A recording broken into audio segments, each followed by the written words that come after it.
नमस्कार दोस्तों, स्वागत है आप सभी का हमारे YouTube चैनल में। दोस्तों, आज की वीडियो में हम बात करेंगे अकाल मृत्यु के बाद आत्मा को मिलने वाली सजाओं के बारे में।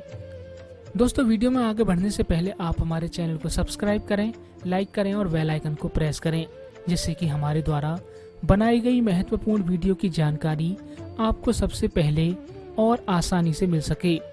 तो चलिए दोस्तों, जानते हैं। गरुड़ पुराण में मनुष्य के जन्म और मृत्यु के बारे में विस्तार से बताया गया है। गरुड़ पुराण में बताया गया है कि मृत्यु ही काल अर्थात समय है, और जब मृत्यु का समय निकट आता है तो जीवात्मा से प्राण और देह का वियोग हो जाता है। प्रत्येक मनुष्य के जन्म और मृत्यु का समय निश्चित होता है, जिसे पूरा करने के बाद ही मनुष्य को मोक्ष की प्राप्ति होती है और वह पुनः दूसरे शरीर को धारण करता है। परंतु जब किसी की अकाल मृत्यु हो जाती है तो उस जीवात्मा का क्या होता है और अकाल मृत्यु किसे कहा जाता है, इन्हीं सब बातों के बारे में हम इस वीडियो में आपको बताएंगे। गरुड़ पुराण में बताया गया है कि मनुष्य के जीवन का 7 चक्र निश्चित हैं। अगर कोई मनुष्य इस चक्र को पूरा नहीं करता है, अर्थात अकाल मृत्यु को प्राप्त हो जाता है, उसे मृत्यु के बाद भी कई प्रकार के कष्ट भोगने पड़ते हैं। इसलिए सबसे पहले यह जानना जरूरी है कि अकाल मृत्यु क्या होती है, अर्थात किस तरह की मृत्यु को गरुड़ पुराण में अकाल मृत्यु की श्रेणी में रखा गया है। गरुड़ पुराण के सिंहावलोकन अध्याय में बताया गया है कि यदि कोई प्राणी भूख से पीड़ित होकर मर जाता है, या किसी हिंसक प्राणी द्वारा मारा जाता है, या फिर गले में फांसी का फंदा लगाने से उसकी मृत्यु हुई हो, अथवा जो विष, अग्नि आदि से मृत्यु को प्राप्त हो जाता है, अथवा जिसकी मृत्यु जल में डूबने से हुई हो, या जो सर्प के काटने से मृत्यु को प्राप्त हुआ हो, या जिसकी दुर्घटना या रोग के कारण मौत हो जाती है, ऐसा प्राणी अकाल मृत्यु को प्राप्त होता है। इसके साथ ही गरुड़ पुराण में आत्महत्या को सबसे निंदनीय और घृणित अकाल मृत्यु बताया गया है। इतना ही नहीं, भगवान श्री हरि विष्णु ने आत्महत्या को परमात्मा का अपमान करने के समान बताया है। साथ ही गरुड़ पुराण में बताया गया है कि जिस मनुष्य अथवा प्राणी की मृत्यु प्राकृतिक होती है, वह 3, 10, 13 अथवा 40 दिन में दूसरा शरीर प्राप्त कर लेता है। किंतु जो व्यक्ति आत्महत्या जैसा घृणित अपराध करता है, उस प्राणी की जीवात्मा पृथ्वी लोक पर तब तक भटकती रहती है जब तक वह प्रकृति के द्वारा निर्धारित अपने जीवन चक्र को पूरा नहीं कर लेता है।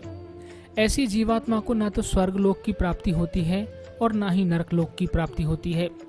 जीवात्मा की इस अवधि को अगति कहा जाता है। इसलिए गरुड़ पुराण में बताया गया है कि आत्महत्या करने वाली आत्मा अकाल मृत्यु को प्राप्त होने वाली सबसे कष्टदायी अवस्था में पहुंच जाती है, और अकाल मृत्यु को प्राप्त होने वाली आत्मा अपनी तमाम इच्छाएं यानी कि भूख, प्यास, संभोग, क्रोध, दोष, वासना आदि की पूर्ति के लिए अंधकार में तब तक भटकती रहती है जब तक कि उसका परमात्मा द्वारा निर्धारित जीवन चक्र पूरा नहीं हो जाता है। अब सवाल उठता है कि किसी भी प्राणी की अकाल मृत्यु क्यों होती है। इसका वर्णन भी गरुड़ पुराण में किया गया है, जिसके अनुसार जब विधाता द्वारा निश्चित की गई मृत्यु प्राणी के पास आती हो, शीघ्र ही मृत्यु लोक से चली जाती है। प्राचीन काल से ही वेद का यह कथन है कि मनुष्य 100 वर्ष तक जीवित रहता है, किंतु जो व्यक्ति निंदित कर्म करता है वह शीघ्र ही भ्रष्ट हो जाता है। जो व्यक्ति वेदों का ज्ञान न होने के कारण वंश परंपरा और सदाचार का पालन नहीं करता, आलस्यवश कर्म का परित्याग कर देता है, और जो सदैव त्याज्य कर्म का सामान देता है, और जो किसी घर में भोजन कर लेता है, और जो पर स्त्री में अनुरक्त रहता है, इस प्रकार के अन्य महादोषों से मनुष्य की आयु क्षीण हो जाती है। श्रद्धाहीन, अपवित्र, नास्तिक, मंगल का परित्याग करने वाले द्रोही, असत्यवादी ब्राह्मण की मृत्यु अकाल में ही यमलोक ले जाती है। प्रजा की रक्षा न करने वाला, धर्माचरण से हीन, क्रूर, व्यसनी, मूर्ख, वेदानुशासन से पृथक और प्रजा प्रणीक क्षत्रिय को यम का शासन प्राप्त होता है। ऐसे दोषी ब्राह्मण और क्षत्रिय मृत्यु के वशीभूत हो जाते हैं और यम यातना को प्राप्त करते हैं। जो अपने कर्मों का परित्याग तथा जितने मुख्य आचरण हैं उनका परित्याग करता है और दूसरे के कर्म में निवृत्त रहता है, वह निश्चित ही अकाल मृत्यु को प्राप्त होता है।